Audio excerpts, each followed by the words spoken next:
it was gnarly, bro, because they literally said, hey, this is United States Air Force rescue team.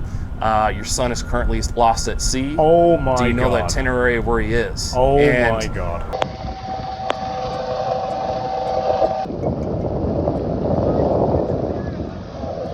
What's up, guys? Welcome back to another episode. So if you've watched last week's video, you'll know that I took my buddy Ross to two harbors on Catalina Island. We took the Sea-Doos across there, had a great time, but on the way back, I said that my back was sore and basically I'd hurt it the week before. We did some cliff jumping and then obviously the 60 miles of riding definitely didn't help. And so I literally haven't been able to walk most of the week. Today is the first day that I've actually been able to stand up straight. So we're gonna take it easy, but we are gonna keep on that Sea-Doo theme because if you watched my video, I think 3 weeks ago, I did a whole safety tour of all of the stuff that I use when I go out in the ocean to make sure that if shit hits the fan, I'm gonna be taken care of. And one of those things was the PLB, the personal location beacon. Well, we have a story today because Jack from the Sea-Doo Senders group, he actually was out a few weeks ago and the Coastguard helicopter was called. So he's right here, I'm gonna let him explain, but it's pretty wild. And I just wanted to share with you guys why it's so important to have this safety gear and more importantly, how well it actually works. So everybody, this is Jack. Like I said, the Sea-Doo Senders group is a group that I have on Instagram. It's a bunch of people that ride PWCs. You don't have to ride a Sea-Doo. He doesn't ride a Sea-Doo, that's fine, we'll let him off. Yeah, we go out and we do rides and stuff and we're gonna plan some really cool trips. Hopefully we're going to go do some lake stuff, unless they all dry out first, and then also some Catalina trips and that kind of thing. So if you are interested in joining that community, hit me up on Instagram. It's @AdamSwords. I'll put it on the screen and also in the description, and I'll add you to that group and you can come join us and we'll go out for rides. But anyway, enough of me talking. Nate, what happened? It was pretty crazy, man. So we went on a big Sea-Doo sending group. I think that trip you weren't able to go on. Right. But we had a group of about 4 or 5 people. And we go to Catalina all the time. And it's funny because the first time I went, we just rented a Sea-Doo, sent it. No safety gear, no nothing. Okay. It's really crazy that looking back at it that I even did that because it can get hairy instantly. Yeah. Like I've had trips because, what is it, 20 nautical miles to the island from here? Mm-hmm. Usually in the morning there's a dense fog and you can't see anything. Yeah. And then sometimes coming back, if you leave too late, the wind picks up, you get stuck in inclement weather. Yeah. Fortunately though, if it's clear enough, you can actually see land and you'd be like, okay, that direction. Exactly, yeah, you know which way to point. Yeah. And then I also rock a G-Shock watch and I have a compass on it. So that's kind of what you can use. You basically follow the compass, worst case scenario. Yeah. But every trip it's like, okay, we did it, let's get more safety gear. Which it should be the opposite, but with me, that's kind of how it is. So while watching your videos, learned about that locator beacon. Yeah. Bought one, and then we also use the radios which have the digital distress signal they use like for the rain MMSI time. thing. VHF. Yeah. I rocked both just because I learned from you of what to have, and I was rocking all the safety gear. We were at Catalina. I went to the restaurant there, all hanging out, and on the way back, we went to Twin Harbors, then sent it back. So when we sent it back, the weather did pick up a little bit. I would say it's not huge swells, but big enough. And halfway through the trip, I get a low pass by a Coastguard rescue helicopter. Those things are big. And dude, it's gnarly. It's like a school bus flying through the air. Do you know what's funny? So that day, I had gone down to Laguna and I was doing the swimming pool video, right? I saw that helicopter not take off, but like come over me and head out towards Catalina. And I remember seeing it and going, oh wow, that thing's like moving. Because they'll patrol every now and again. But like it was on a mission. So I actually saw it, and I obviously had no idea that you guys were all the way out there. Got it. But yeah, I saw that thing from land, and I was like, that's different. That's a different pattern.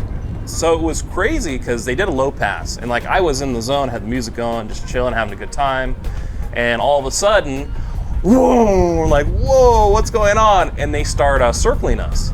And I was like, oh no, what do we do? Like, and how far offshore were you at this point? I would say we were about halfway. Okay, so that's 10, 15. Well, from 2 harbors, it's 36 miles. So I would say about 15 miles. Yeah. We're about halfway. And I mean, 15 miles when you're in a car is not a big deal. But when you're like crossing like a big body of water, 15 miles is a lot. Yeah. Very, like, I mean, the trip in bad weather can be anywhere from an hour to 4 hours, depending on how bad the weather is. Yeah. So basically, we got a low pass, and they started circling us. And I tried calling them, hailing them on the marine radio, on channel 19 or 16, and I couldn't get a hold of anybody. So I was like, okay. So I stopped what I was doing, looked up, gave them the thumbs up, and they took off. And I was like, okay, well maybe they were just seeing what we're up to. So they started flying around, then they came back again, they started circling the group. So we all stopped, we're freaking out, we're like, what's going on? So we start recording, and all of a sudden, about 50 feet up, rescue diver jumps out of the helicopter right in front of us. That's crazy. And he's like, hey, I'm looking for Jack Reynolds, we have a personal locator beacon going off. And I looked at it, and the cover was closed. Because you have to flip the antenna up and then push the button. So you have to flip the antenna up, hold the button for 3 seconds, and then it activates. So somehow, I'm not sure if just cruising through the wake or something like that, it triggered, which was weird because the button was still covered with the thing, the antenna was down. And so this guy's in the water going, hey, you Jack. It almost felt like James Bond. Like if you watch the old James Bond movies, they jump in, we're looking for Jack Reynolds, we have top secret information. I mean, I was like, didn't know what to do. And I was like, okay, and the guy was super cool. I mean, he was a younger guy. I mean, he was yoked out of his mind, rescue swimmer. And he was basically, oh, okay, well, I'm glad you guys are okay. Let me see it. And he checked out, read the serial number. And he's like, okay, you're good. And I was like, oh, I'm so sorry. I apologize. Like, I get it. Like, I'm sorry. Well, no, man, this was fun. We're trying to track for the last 30 minutes and you kept moving. Because I guess what happens is it contacts the satellites.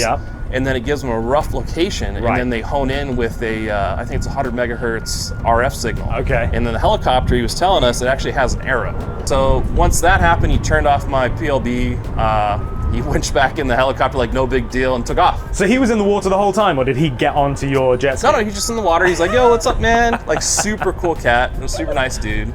And then he left, he 1022'd out of it, and then we had another Coastguard boat. It was one of those crazy jet boats that has the dual diesel engines in it, the dual Cummins. It comes flying, bro, like 45 knots on the water. So is this at the same point, or have you gone further? This is after the helicopter leaves.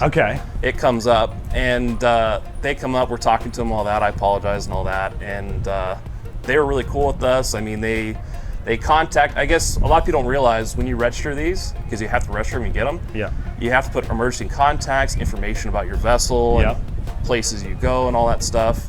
And it's not only for the sea, you can use these for rock climbing. I'm in the desert off-road racing, so sometimes I'm in the middle of Mojave Desert, in the middle of nowhere. So that's why I got it, just to have it. So when they rolled up, they called my mother, they called my dad. And it was gnarly, bro, because they literally said, hey, this is the United States Air Force rescue team. Your son is currently lost at sea. Oh my God. Do you know the itinerary of where he is? Oh my God. At the time, when the rescue diver jumped in and with all the buddies, we thought it was fun. And I was like, oh, like crap, I'm glad that we're okay. I feel terrible, but I'm glad everyone's okay, but that's a hell of a story. But afterwards, it kind of sunk in the magnitude of the situation, because my mother, like, dude, I never want her to get a phone call like that ever again. Dude, that's crazy. And my dad, I mean, my whole family, dude. Like, when I got cell service again, I probably had like 20, 30 missed calls. So how long was it after they got the call that you managed to call them? It was, so I wasn't able to call them because in the ocean, the cell service is not very good around here. So it's probably another 30 minutes, but the Coast Guard did call them and say it was okay. Which was good. Man, but that's wild. It was wild, man. I had my mom was calling all my friends, and all that, and I mean, it was. I felt terrible about the whole situation, but fortunately, I mean, with the thing, the trigger, without me activating it, the antenna was down. It still has enough reception to contact powers that be. It's pretty crazy. No, for sure. I mean, that's the good thing is, like, I know this obviously was an accidental triggering and you'd never want to waste Coast Guard's time, but as like a proof of concept, you know, like you buy this stuff and hope you never have to use it, and you just kind of hope that it's gonna work when you do. So the fact that, like you say, it worked so well and you got 2 response teams coming out, because that is, I've said this on the channel, like my biggest fear is being out in the middle of the ocean, having the Sea-Doo like sink or something, and just being like floating around. I mean, a lot of people don't realize there's a lot of risk with doing water sports and stuff like this. I mean, I go to Havasu a lot. Havasu's a little different animal, You have high-speed boats, fresh water, but there's land all around you. You could swim. So you can swim. Yeah. If it sinks, you catch fire, accident, anything like that happens, as long as you're wearing your life preserver, you're going to be okay. And there's lots of people around. Yes. Like when you're out in the middle of the ocean, there's not crossing. assault. Yeah. And exactly. I mean, it's humbling and it's an experience. I've never really experienced anything else, and that's why I enjoy doing it. Right. But you need to be safe and have the proper safety equipment. And even though I had a mistrigger, I still carry a PLB, I still carry the radio, all the stuff. For sure. It's very important to have because you never know when you're going to need it. Absolutely. And I really appreciate your channel kind of educating us about doing it because I'm fairly new to the water sports stuff. I've always been in the boats, but I'm fairly new to water sports. And we live in an area, well, you're aware, there's nowhere like this. Yeah. You can't just like, okay, go to work, I'm going to launch a jet ski, go on Catalina, come back for the weekend. There's really nowhere on earth that you could do this. Yeah. And we're really fortunate to have that, but as long as you have the proper safety equipment, you're safe with your jet ski and all that kind of stuff, it's a great time. Absolutely.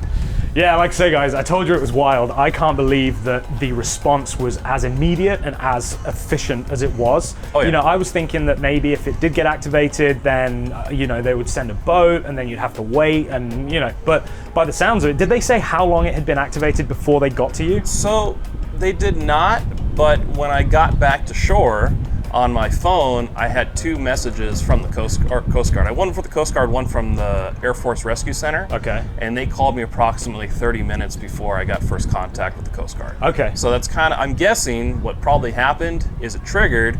They called me directly to make sure it was a real trigger or a mistrigger. Yeah. And then when they weren't getting a hold of me, they assumed the worst. Because I work a lot with first responders. Like I'm a press photographer in Los Angeles, so I go to a lot of crazy crime scenes and I work with first responders. Yeah.